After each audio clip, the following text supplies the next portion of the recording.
आज हम बात करेंगे 9वीं की मैथ है। चैप्टर नंबर 3 एक्सरसाइज 3.3 का क्वेश्चन नंबर 2 है। इसमें वो कह रहा है कि which of the following diagrams represent functions. वो कह रहा है कि क्वेश्चन नंबर 2 के अंदर जितने भी पार्ट्स हैं उन पार्ट्स के अंदर डायग्राम्स आपको दी हुई हैं। ठीक है, तो डायग्राम्स कौन कौन सी डायग्राम रिप्रेजेंट कर रही हैं फंक्शंस को, बस आपने वो उन डायग्राम्स को देखना है।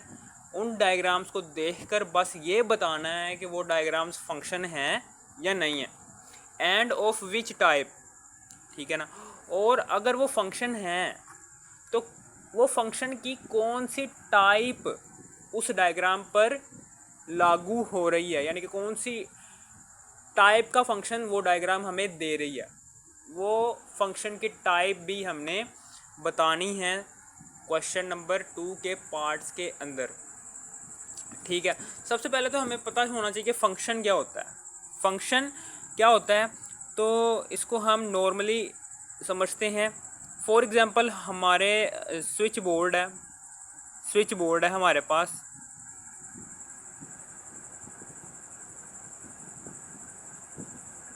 स्विच बोर्ड के अंदर 3 बटन है।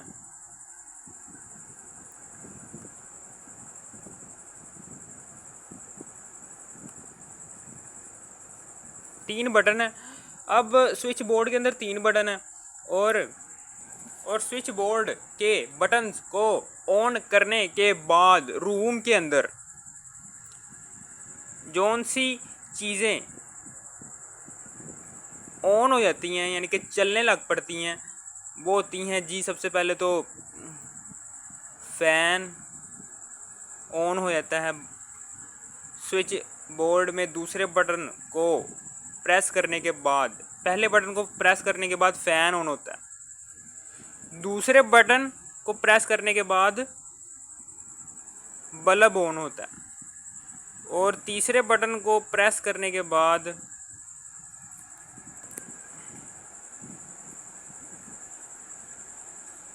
मशीन वो चलती है।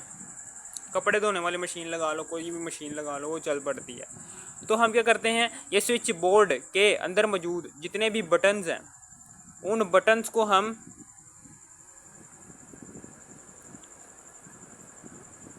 सेट ए का नाम देते हैं और रूम के अंदर जौन सी अशिया बटन को चलाने के बाद ऑन हो जाती हैं उसको हम बी सेट का नाम देते हैं।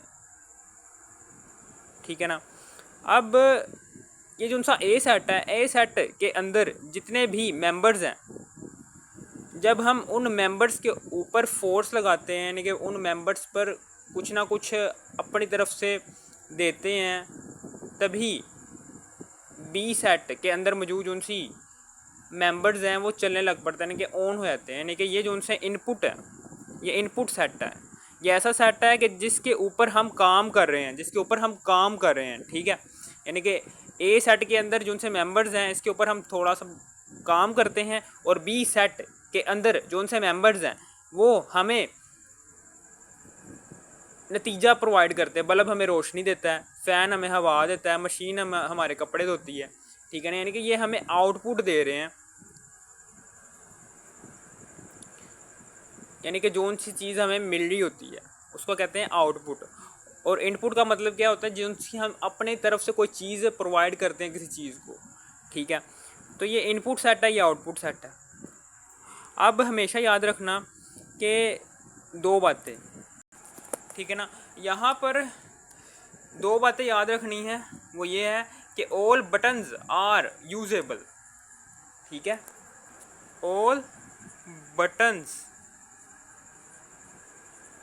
Are usable. और दूसरी बात ये है कि 1 बटन हैज़ 1 फंक्शन।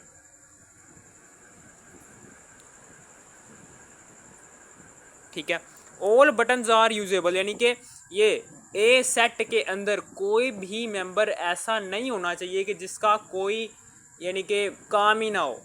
यानी कि फॉर एग्जांपल यहाँ पर मैं चौथा बटन बना देता फालतू वाला बटन, यानी कि जिसको हम ऑन ऑफ कर रहे होते, तो बी सेट के अंदर वो कोई भी हमें आउटपुट के तौर पर कोई चीज़ ना दे रहा होता। यानी कि ए सेट के अंदर कोई ऐसा मेंबर नहीं होना चाहिए जो फालतू हो, जिसका कोई फंक्शन ही ना हो, ठीक है ना। यानी कि ए सेट के अंदर सारे के सारे मेंबर्स का अपना अपना फंक्शन होना चाहिए, ठीक है, समझ आ गई आपको। यानी कि ये देखें, पहले बटन का क्या फंक्शन है, वो फ़ैन ऑन कर रहा है, दूसरे बटन का क्या फंक्शन है, बल्ब ऑन कर रहा है, तीसरे बटन का क्या फंक्शन है, मशीन ऑन कर रहा है। अगर यहाँ पर मैं चौथा बटन बना देता और उसका कोई फंक्शन मैं बी सेट के अंदर ना रखता, तो अब ये जो सा डायग्राम है ये फंक्शन ना रहती, क्योंकि अब फालतू बटन आ चुका है जिसकी वजह से हमारा फंक्शन जो सा है वो कोई फंक्शन नहीं दे रहा, जिसकी वजह से ये पूरी डायग्राम फंक्शन नहीं हो गई, ठीक है। फंक्शन टाइप फंक्शन को रिप्रेजेंट नहीं कर रही होती ये सारी के सारी डायग्राम। अगर ए सेट के अंदर कोई ऐसा मेंबर आ जाए, ए सेट के अंदर कोई ऐसा मेंबर आ जाए कि जिसका कोई फंक्शन ना हो, तो पूरी की पूरी डायग्राम जो सी है वो फंक्शन को रिप्रेजेंट नहीं करेगी। इसी तरीके से एक और बात है कि one button has one function, यानी कि हर मेंबर ए सेट में मौजूद हर मेंबर का अपना अपना काम होना चाहिए। जैसे कि एक बटन, पहले बटन का क्या ना काम है, फ़ैन ऑन कर रहा है, दूसरे बटन का क्या काम है, बल्ब ऑन कर रहा है। ऐसा नहीं होना चाहिए कि एक ये जो सा बटन है ये बल्ब भी ऑन कर रहा हो, यही वाला बटन मशीन भी ऑन कर रहा हो। यानी कि हर बटन ए सेट के अंदर जितने भी मेंबर्स हैं उनका एक ही फंक्शन होना चाहिए, एक से ज़्यादा फंक्शन ना हो, ठीक है ना। अगर इसका ये भी फंक्शन होता कि ये बल्ब भी ऑन कर रहा होता और फ़ैन भी ऑन कर रहा होता, तो ये पूरी की पूरी डायग्राम फंक्शन की कैटेगरी से बाहर चली जाती, यानी कि फंक्शन डायग्राम नहीं होती, ठीक है। ये लो जी, अब हमने इस फंक्शन को नॉर्मल लाइफ में समझ लिया, अब हम इसको मैथमेटिकली फॉर्म की तरफ लेकर जाते हैं। अब हम इसको मैथमेटिकली लेकर जाते हैं कि सबके फॉर एग्जांपल ए सेट के अंदर 1 2 3 मेंबर्स हैं और बी सेट के अंदर ए बी मेंबर्स। हम इन दोनों सेट का कार्टेशियन प्रोडक्ट निकालना चाहते हैं, तो A cross B is equal to, दोनों सेट को आपस में मल्टीप्लाई करवा दो तो आपका कार्टेशियन प्रोडक्ट आ जाता है, ठीक है। कार्टेशियन प्रोडक्ट कैसे आता है, कार्टेशियन प्रोडक्ट कैसे आता है कि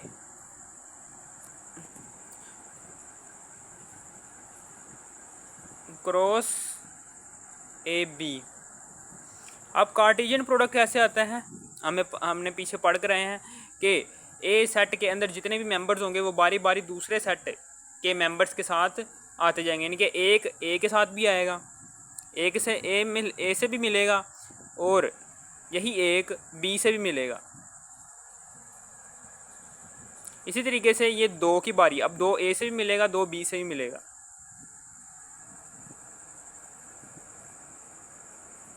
अब ये 3 की बारी, 3 ए से भी मिलेगा, 3 बी से भी मिलेगा, ठीक है, समझ आ गई आपको। ये कार्टेशियन प्रोडक्ट आ गया। अब हम इस कार्टेशियन प्रोडक्ट से ही रिलेशन निकालते हैं। रिलेशन क्या होता है, वो कार्टेशियन प्रोडक्ट से कुछ सेट्स निकाल लो, कुछ कार्टेशियन प्रोडक्ट से कुछ मेंबर्स उठा लो तो रिलेशन बन जाएगा। यहाँ पर मैं 2 रिलेशन बनाता हूँ। रिलेशन वाले सेट के अंदर कार्टेशियन प्रोडक्ट के सेट के कुछ मेंबर्स होने चाहिए, सारे के सारे मेंबर्स नहीं होने चाहिए, ठीक है। कुछ मैं उठा लेता हूँ। फॉर एग्जांपल ये 1 ए उठाया मैंने, फिर उसके बाद यहाँ से 1 बी उठाया, ठीक है, फिर उसके बाद 2 बी उठाया, फिर उसके बाद 3 बी उठाया। इसी तरीके से मैं दूसरा रिलेशन बनाता हूँ। इसमें मैं उठाता हूँ यहाँ से 2 ए उठाता हूँ, ठीक है, 2 ए उठाता हूँ, और यहाँ से 1 ए उठाता हूँ। ये लो जी, हमने ना कार्टेशियन प्रोडक्ट के सेट में से कुछ मेंबर्स रिलेशन के सेट 1 में भी डाल दिए और रिलेशन के सेट 2 में भी डाल दिए। कार्टेशियन प्रोडक्ट के कुछ मेंबर्स डालने, सारे के सारे नहीं डालने। अब हम क्या करते हैं, अब हम नीचे डायग्राम ड्रॉ करते हैं रिलेशन इसकी R1 की। तो R1 की डायग्राम ड्रॉ करने जा रहे हैं।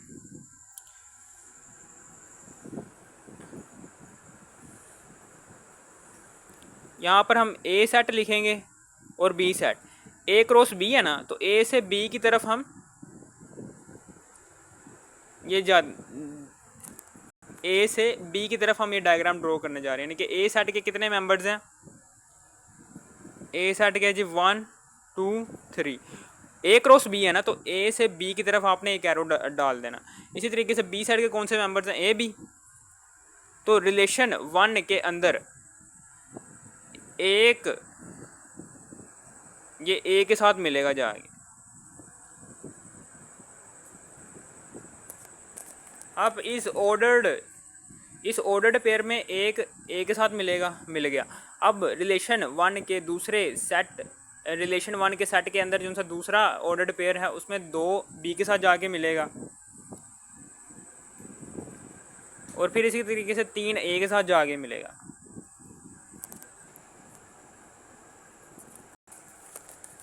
और 3 A के साथ जाके मिलेगा।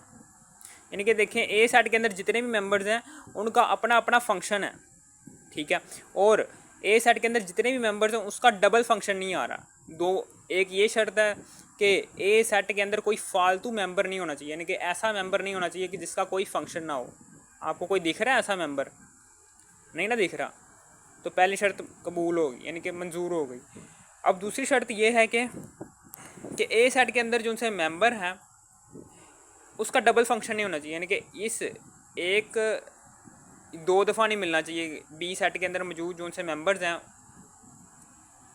A सेट के अंदर जो से मेंबर्स हैं वो B सेट से 2 दफ़ा ना मिलें। बस ये याद रखना कि A सेट के अंदर जितने भी मेंबर्स हैं उनका डबल फंक्शन नहीं होना चाहिए, यानी कि एक A सेट का कोई भी मेंबर B सेट से 2 बार ना मिल रहा हो। यहाँ पर कोई मिल रहा है, कोई 2 बार, 3 एक बार मिल रहा है B सेट से, इसी तरीके से 2 भी एक बार मिल रहा है B सेट से, 1 भी एक बार ही मिल रहा है B सेट से, यानी कि हमारी दूसरी शर्त भी मुकम्मल हो गई।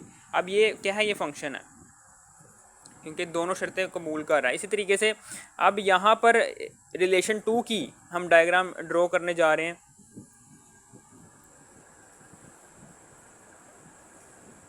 अब A क्रॉस B है, ये A सेट के मेंबर्स लिखेंगे, यहाँ पर B सेट के मेंबर्स लिखेंगे। तो A क्रॉस B हम ड्रॉ करना चाहते हैं तो एरो निकाल देंगे A से B की तरफ। A के कौन से मेंबर्स हैं, A के मेंबर्स हैं 1 2 3, और B के कौन से मेंबर्स हैं, A और B, ठीक है।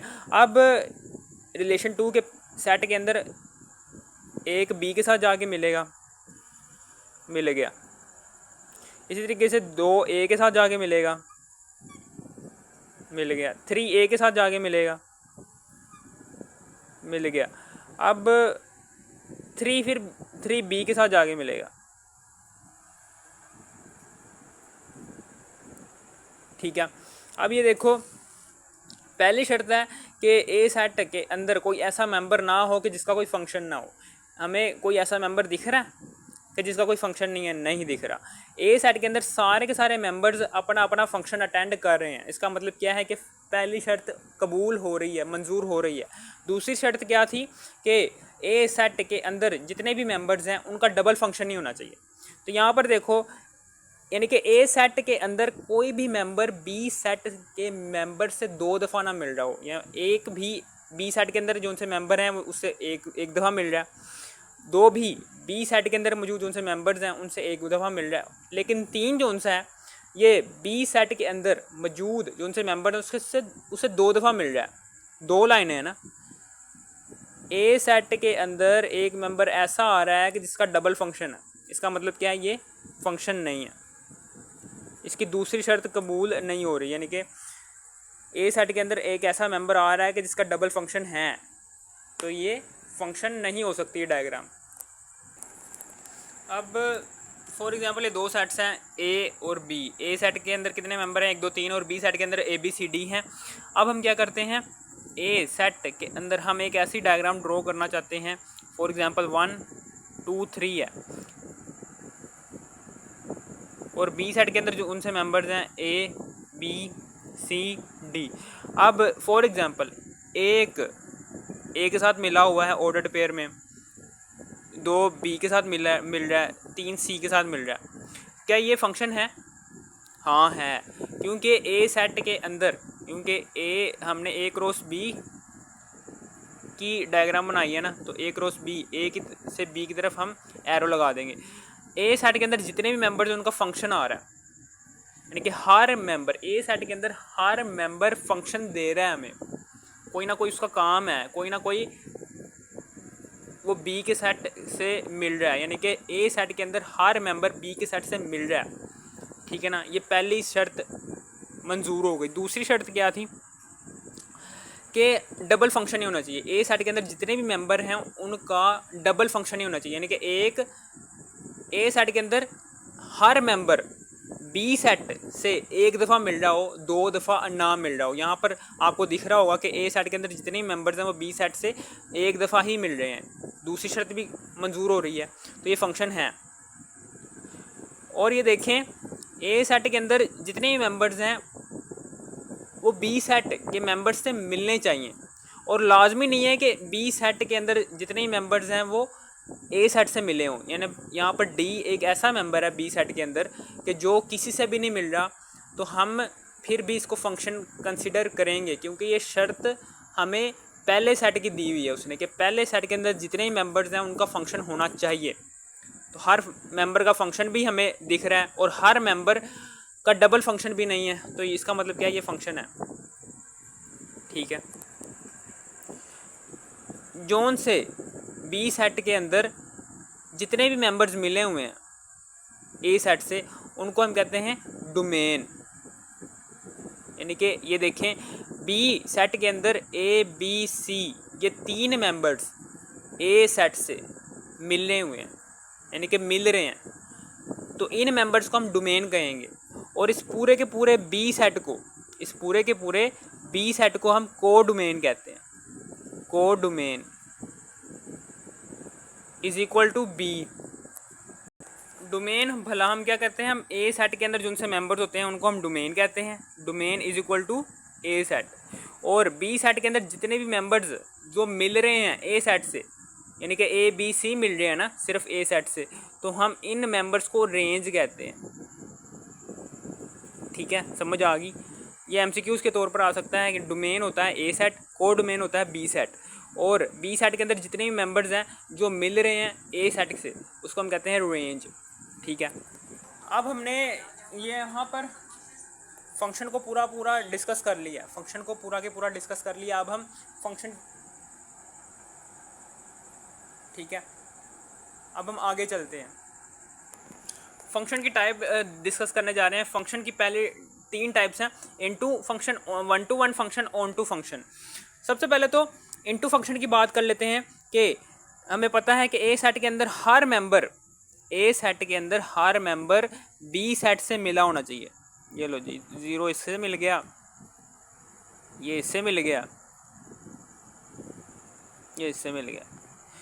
ए सेट के अंदर हर मेंबर बी सेट से मिला होना चाहिए। लो, ए सेट के अंदर हर मेंबर अपना अपना फंक्शन दे रहा है। और दूसरी शर्त क्या है कि ए सेट के अंदर हर मेंबर जो सा है वो अपना अपना फंक्शन दे रहा है। किसी सेट, ए सेट के अंदर जितने ही मेंबर्स हैं उनका डबल फंक्शन नहीं है, यानी कि ए सेट के अंदर एक कोई भी मेंबर 2 बार नहीं मिल रहा बी सेट के मेंबर्स से। तो इसका मतलब क्या है कि पहली शर्त मुकम्मल हो रही है। दूसरी शर्त क्या है कि हर मेंबर जो सा है ए सेट के अंदर मौजूद हर मेंबर का अपना अपना ख़ास फंक्शन होना चाहिए, कोई एक्स्ट्रा मेंबर ना हो। ए सेट के अंदर हर मेंबर अपना अपना फंक्शन दे रहा हो, कोई ऐसा मेंबर ना हो ए सेट के अंदर कि जिसका कोई फंक्शन ही ना हो। ठीक है, तो हमें कोई ऐसा मेंबर दिख रहा है ए सेट के अंदर कि जिसका कोई फंक्शन नहीं है, नहीं ना दिख रहा, तो दूसरी शर्त भी सेटिस्फाई हो रही है। अब ये इनटू फंक्शन कब होगा कि इसका मतलब क्या, ये फंक्शन है, ये डायग्राम फंक्शन है, फंक्शन को के रूल्स को अप्लाई करवा रही है, कर रही है। अब बी सेट के अंदर एक ऐसा मेंबर आपको दिख रहा है कि जिसका जो खाली है, यानी कि जो ए सेट के अंदर जो से मेंबर्स हैं उससे नहीं मिल रहा। तो अगर बी सेट के अंदर कम से कम एक मेंबर ऐसा आ रहा हो कि जो ए सेट के अंदर जो उनसे मेंबर्स हैं उनसे ना मिल रहा हो, तो ये फंक्शन इनटू फंक्शन में आ जाएगा। यहाँ पर आपको 4 दिख रहा है, जो किसी से जो ए सेट के अंदर मौजूद किसी भी मेंबर से नहीं मिल रहा, तो इसका मतलब क्या है, ये इनटू फंक्शन है। ठीक है, एक मेंबर लाजमी होना चाहिए कि जो ए सेट के किसी भी मेंबर से ना मिल रहा हो बी सेट में। ठीक है, तो ये इनटू फंक्शन की कैटेगरी में आएगा। अब 1 to 1 फंक्शन कौन सा फंक्शन होता है कि जिसके अंदर हर ए सेट के अंदर मौजूद कौन सा हर मेंबर है उसकी एक ही लैपिंग हो रही हो, एक ही बी सेट के मौजूद जो उनसे मेंबर्स हैं उनसे एक ही दफ़ा मिल रहा हो। ये देखें, ए सेट के अंदर जो उनसे हर मेंबर है वो बी सेट से एक ही दफ़ा मिल रहा है। ठीक है, यानी कि ए सेट के अंदर कोई ऐसा मेंबर नहीं है, यानी कि यहाँ पर देखो, यहाँ पर 2 और 3 इन दोनों के फंक्शन सेम है, लेकिन ए 1 to 1 फंक्शन के अंदर हर मेंबर जो उनसे है उसका ख़ास फंक्शन होता है। ठीक है ना, किसी भी 2 मेंबर्स का ए सेट के अंदर फंक्शन मैच नहीं होना चाहिए। ठीक है ना, यहाँ पर देखो इनटू फंक्शन के अंदर 2 और 3 इन दोनों मेंबर्स जो कि ए सेट के अंदर एग्जिस्ट कर रहे हैं उनका फंक्शन सेम है, 3 है। ठीक है, समझ आ रही है। लेकिन यहाँ पर देखो, यहाँ पर हर मेंबर जो उनसा है 1 to 1 फंक्शन के अंदर हर मेंबर ए सेट के अंदर मौजूद हर मेंबर का ख़ास फंक्शन होना चाहिए। यानी कि ए सेट, साफ सीधी सी बात है कि ए सेट के अंदर जितने भी मेंबर्स हैं उन सारे के सारे मेंबर्स का ख़ास फंक्शन होना चाहिए। किसी भी 2 मेंबर्स का फंक्शन मैच नहीं होना चाहिए, यानी कि एक जैसा नहीं होना चाहिए। यहाँ पर देखो 2 और 3 का फंक्शन मैच हो रहा है, 3 है, लेकिन यहाँ पर हर मेंबर अपना अपना ख़ास फंक्शन है। 0 1 से मिल रहा है, 1 2 से मिल रहा है, 2 3 से मिल रहा है, 3 4 से मिल रहा है। ठीक है ना, समझ आ गई होगी बात। ये 1 to 1 फंक्शन है। अब ऑन टू फंक्शन में क्या होता है, इसमें सारे के सारे ए सेट के अंदर जो उनसे मेंबर्स हैं वो सारे के सारे मेंबर्स आपको पता है कि उनका ख़ास फंक्शन होना चाहिए। ये लो, ये देखें, ऑन टू फंक्शन कब होगा कि जब बी सेट के अंदर जितने भी मेंबर्स हैं, ये सबसे पहले फंक्शन है कि नहीं ये देख लेते हैं। ये देखें, ए सेट के अंदर हर मेंबर जो सा है उसका कोई ना कोई फंक्शन है। ठीक है ना, हर मेंबर ए सेट के अंदर मौजूद हर मेंबर बी सेट के मेंबर से मिल रहा है, ये पहली शर्त है। दूसरी शर्त क्या है कि ए सेट के अंदर मौजूद जो सा हर मेंबर है उसका सेम, यानी कि ए सेट के अंदर जो सा हर मेंबर है वो बी सेट से 2 दफ़ा ना मिल रहा हो, यानी कि 0 1 दफ़ा मिल रहा है ना बी सेट से, 1 भी 1 दफ़ा मिल रहा है, 2 भी 1 दफ़ा मिल रहा है, 3 भी 1 दफ़ा मिल रहा है बी सेट के मेंबर्स से। ठीक है, अगर यहाँ पर 3 2 दफ़ा मिल रहा होता ना बी के सेट से तो ये फंक्शन ना होता। ए सेट के अंदर हर मेंबर बी सेट से के मेंबर्स से 1 दफ़ा मिल रहा होना चाहिए, दूसरी शर्त है। यहाँ पर दोनों शर्तें मंजूर हो रही हैं, कबूल हो रही हैं, इसका मतलब क्या, ये फंक्शन है। अब ऑन टू फंक्शन कब होगा कि जब ये बी सेट के अंदर कोई ऐसा मेंबर मौजूद ना हो कि जिसके जो फालतू हो। यहाँ पर देखो बी सेट के अंदर एक मेंबर फालतू है जो किसी से भी नहीं मिल रहा, इसका मतलब क्या, ये इनटू फंक्शन है। लेकिन बी सेट के अंदर अगर कोई ऐसा मेंबर ना आ रहा हो कि जो किसी से भी नहीं मिल रहा, तो ये ऑन टू फंक्शन है। इनके बी सेट के अंदर सारे के सारे मेंबर्स मिल रहे होने चाहिए ए सेट से, बस ये ऑन टू फंक्शन की कैटेगरी में आ जाएगा, वो वाली डायग्राम। ठीक है, फालतू अगर मेंबर आ जाए बी सेट के अंदर जो किसी से भी ना मिल रहा हो ए सेट के मेंबर से, तो वो वाला फंक्शन इनटू फंक्शन होता है। यानी कि इनटू और ऑन टू एक दूसरे के ऑपोजिट फंक्शंस हैं। ठीक है, इनटू की कैटेगरी में क्या, इनटू फंक्शन कौन सा फंक्शन होता है जिसमें बी सेट के अंदर एक ऐसा मेंबर मौजूद हो कि जो किसी से भी ना मिल रहा हो ए सेट के मेंबर से, वो होता है इनटू फंक्शन। और 1 to 1 फंक्शन के अंदर ए सेट के अंदर मौजूद हर मेंबर बी सेट से मिल रहा हो, एक दफ़ा मिल रहा हो, यानी कि किसी ए सेट के अंदर जो उनसे मेंबर्स हैं उन सारे के सारे मेंबर्स का अपना अपना फंक्शन होना चाहिए। और ए सेट के अंदर हर किसी भी दो मेंबर्स का फंक्शन मैच नहीं होना चाहिए, यानी कि 2 और 3, ठीक है, जैसे कि 2 और 3 यहाँ पर 2 दफ़ा मिल रहे हैं ना बी से, यहाँ पर हर मेंबर एक दफ़ा ही मिलना होना चाहिए बी से।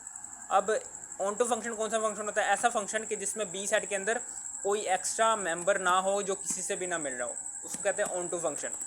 फंक्शन की टाइप होगी क्लियर, इंजेक्टिव और, ठीक है ना।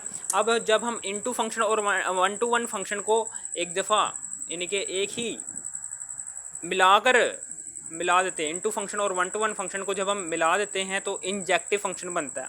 यानी कि मेरे कहने का मतलब क्या है कि फॉर एग्जांपल 0 1 2 3 1 2 3 4। अब 1 to 1 फंक्शन में क्या होना चाहिए कि हर मेंबर 1 to 1 फंक्शन में 0 यानी कि ए सेट के अंदर जो उनसे हर मेंबर्स हैं, ए सेट के अंदर मौजूद हर मेंबर का अपना अपना फंक्शन होना चाहिए। यानी कि ए सेट के अंदर कोई ऐसे मेंबर्स ना आ रहे हों, कोई से दो ऐसे मेंबर्स ना आ रहे हों कि जिनका सेम फंक्शन हो। यानी कि हम क्या करते हैं, हम ए सेट के अंदर जो उनसे मेंबर्स हैं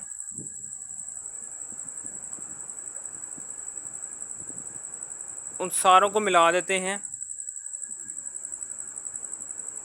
ठीक है। अब ये हो गया जी 1 to 1 फंक्शन हमने यहाँ पर ड्रा कर लिया कि ए सेट के अंदर सारे के सारे मेंबर्स बी सेट से मिले होने चाहिए और ए सेट के अंदर कोई ऐसे दो मेंबर ना आ रहे हों कि जिनका सेम फंक्शन हो। यानी कि यहाँ पर देखो 2 और A1 और 2 है, इनका सेम फंक्शन 2 है ना।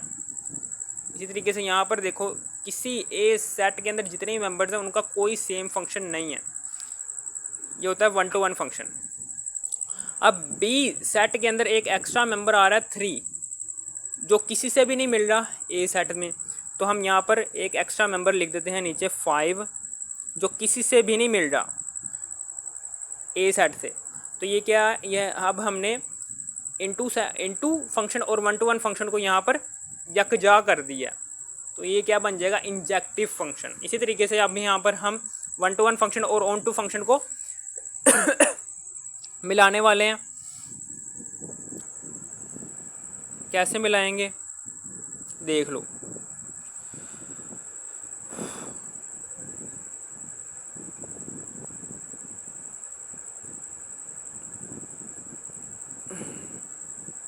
ये देखें 1 to 1 फंक्शन यानी कि हर ए सेट के अंदर मौजूद हर मेंबर बी सेट से मिला होना चाहिए, लेकिन ए सेट के अंदर हर मेंबर जो उनसे है उसका सेम फंक्शन ना हो। 0 का भी एक ही फंक्शन है, 1 का भी 2 फंक्शन है, 2 का भी 3 फंक्शन है। यानी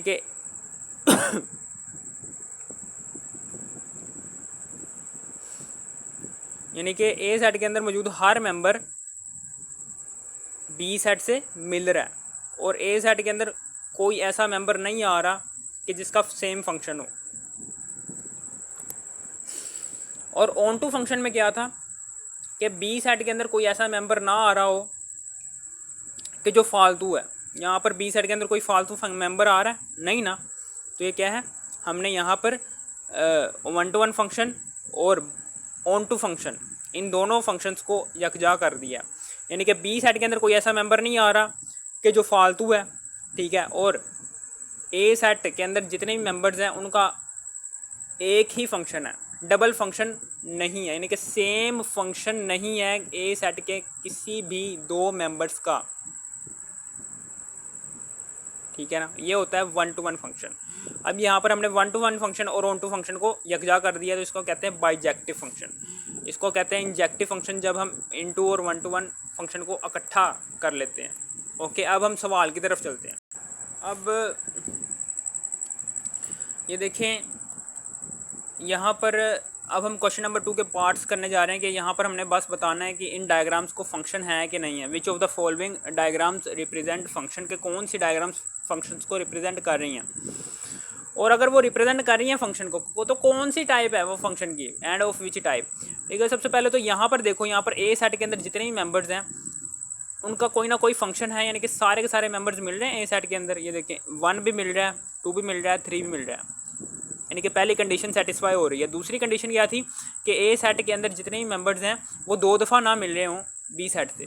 यहाँ पर देखो ए सेट के अंदर एक मेंबर ऐसा है कि जो बी सेट से दो दफ़ा मैच कर रहा है, तो दूसरी वाली कंडीशन सेटिस्फाई नहीं हो रही। इसका मतलब क्या है, ये फंक्शन नहीं है। यानी कि आप ऐसे भी याद कर सकते हो कि ये देखें एक बच्चा है, वो 2 मदर्स का बेबी हो सकता है? नहीं ना,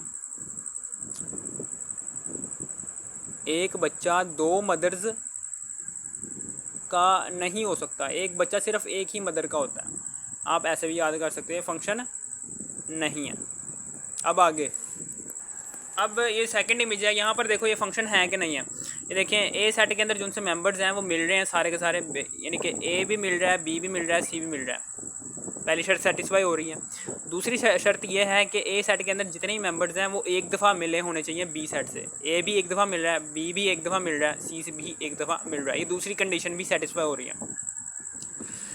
अब ये फंक्शन तो है, लेकिन कौन सी कैटेगरी का फंक्शन है वो भी देख लेते हैं। सबसे पहले तो हम इनटू फंक्शन क्या था कि बी सेट के अंदर कोई एक्स्ट्रा मेंबर होना चाहिए। क्या बी सेट के अंदर कोई एक्स्ट्रा मेंबर आपको दिख रहा है? नहीं ना दिख रहा, तो इसका मतलब क्या है, ये इनटू फंक्शन नहीं है। अब 1 to 1 फंक्शन क्या था कि हर ए सेट के अंदर हर मेंबर की अपनी इमेज होनी चाहिए, यानी कि ए सेट, यानी कि एक दफ़ा, यानी कि हर ए सेट के अंदर जो उनसे जितने भी मेंबर्स हैं, ठीक है ना, ये ए सेट है यार, ये बी सेट है, ए सेट के अंदर जितने भी मेंबर्स हैं, जितने भी मेंबर्स हैं, उन सारे के सारे मेंबर्स का अपना अपना फंक्शन होना चाहिए। किसी भी 2 मेंबर्स का सेम फंक्शन ना हो, यानी कि बी सेट भी एक दफ़ा मिल रहा है, सी भी एक, यानी कि कोई भी ऐसा मेंबर नहीं है ए सेट के अंदर कि जिनका सेम फंक्शन हो। ठीक है, मिसाल के तौर पर ये देखें 1 है, यहाँ पर देखो नीचे आई और एम, इन दोनों के सेम फंक्शन है, एक्स है, लेकिन यहाँ पर किसी भी मेंबर का सेम फंक्शन नहीं है। हर मेंबर की अपनी इमेज है ए सेट की। इसका मतलब क्या है, ये और ये ऑन टू फंक्शन भी है, क्योंकि बी सेट के अंदर कोई एक्स्ट्रा मेंबर नहीं आ रहा कि जो किसी से भी नहीं मिल रहा। ठीक है ना, इसका मतलब क्या है, ये ऑन टू भी है और 1 to 1 भी है। ये 1 to 1 फंक्शन भी है, ऑन टू भी है। अगर ये दोनों फंक्शंस हैं तो ये बाइजेक्टिव है। ये कौन सी कैटेगरी में आता है? बाइजेक्टिव फंक्शन की। ठीक है, इसी तरीके से सेम ऐसा ही पार्ट आगे भी है, ये भी बाइजेक्टिव है कि बी सेट के अंदर कोई एक्स्ट्रा मेंबर नहीं आ रहा। ठीक है, और ए सेट के अंदर कोई एक्स्ट्रा मेंबर नहीं ना आ रहा। इसका मतलब क्या है, ये ऑन टू फंक्शन भी है।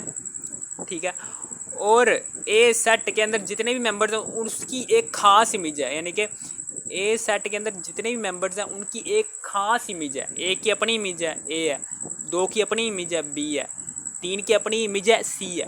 यानी कि ए सेट के अंदर कोई ऐसे 2 मेंबर्स नहीं आ रहे कि जिनका फंक्शन सेम हो, तो नहीं ना दिख रहे। तो इसका मतलब क्या है कि 1 to 1 भी है, ऑन टू भी है, 1 to 1 फंक्शन भी है। तो जब ये 2 फंक्शंस कोई डायग्राम सेटिस्फाई कर रही हो तो ये बाइजेक्टिव है। सबसे पहले आपने ये देखना है कि फंक्शन है भी या नहीं। ठीक है ना, फंक्शन है भी या नहीं। ठीक है ना, समझ आ गई आपको? सबसे पहले ये देखना है। इसी तरीके से ये है, ये फंक्शन है भी या नहीं देख लेते हैं। ये देखें ए सेट के अंदर जितने भी मेंबर्स हैं वो बी सेट से मैच हो रहे हैं, आई एक्स से मिल रहा है, यानी कि सारे के सारे ए सेट के अंदर सारे के सारे जिनसे मेंबर्स हैं वो अपना अपना फंक्शन दे रहे हैं बी सेट के अंदर। ठीक है, और दूसरी वाली शर्त ये थी कि ए सेट के अंदर ए सेट के अंदर कोई ऐसा मेंबर नहीं होना चाहिए कि जो 2 दफ़ा मिल रहा हो बी सेट के मेंबर से, यानी कि आई भी एक दफ़ा मिल रहा है, एम भी एक दफ़ा मिल रहा है बी सेट के मेंबर से, एंड भी एक दफ़ा मिल रहा है बी सेट के मेंबर से, यानी कि इसका मतलब कि ये फंक्शन है। ठीक है, अब यहाँ पर देखो, यहाँ पर एक एक्स्ट्रा मेंबर आपको दिख रहा है, यहाँ पर आपको एक एक्स्ट्रा मेंबर दिख रहा है इनटू, ठीक है ना, इनटू दिख रहा है ना आपको एक एक्स्ट्रा मेंबर। तो एक एक्स्ट्रा मेंबर बी सेट के अंदर एक एक्स्ट्रा मेंबर आपको दिख रहा है, इसका मतलब क्या है, ये इनटू है, इनटू फंक्शन है। ठीक है, अब इनटू फंक्शन के साथ एक और फंक्शन 1 to 1 फंक्शन है। क्या ये 1 to 1 फंक्शन है कि नहीं, यानी कि हर ए सेट के अंदर मौजूद हर मेंबर की अपनी एक ख़ास इमेज होनी चाहिए। यहाँ पर देखो आई और एम, ये 2 मेंबर्स ऐसे हैं जिनकी अपनी एक ख़ास इमेज नहीं है, जिनकी सेम इमेज है, यानी कि आई भी उसका भी फंक्शन सेम है और एम का भी फंक्शन सेम है, यानी कि सेम 2 ए सेट के अंदर 2 ऐसे मेंबर्स आ रहे हैं कि जिनका सेम फंक्शन है। इसका मतलब क्या है, ये 1 to 1 फंक्शन नहीं है, तो ये सिर्फ हम इसको इनटू फंक्शन ही रखेंगे, दिस इज़ इनटू फंक्शन। अगर यहाँ पर ये 1 to 1 फंक्शन होता ना तो हम इसको बाइजेक्टिव फंक्शन कर देते, और बाइजेक्टिव कह रहा हूँ इंजेक्टिव। ठीक है, जब ये 1 to 1 फंक्शन भी होता है ना तो हम, और इनटू फंक्शन भी होता तो हम इसको इंजेक्टिव फंक्शन का नाम दे देते, लेकिन चूंकि ये 1 to 1 फंक्शन नहीं है, ठीक है, इसमें हर करैक्टर ए सेट के अंदर मौजूद हर करैक्टर की अपनी एक ख़ास इमेज नहीं है, यानी कि 1 to 1 फंक्शन नहीं है, तो हम इसको सिर्फ इनटू फंक्शन ही रखेंगे।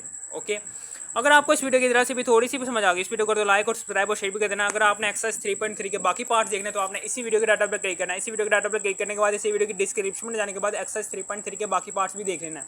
Thanks for watching me.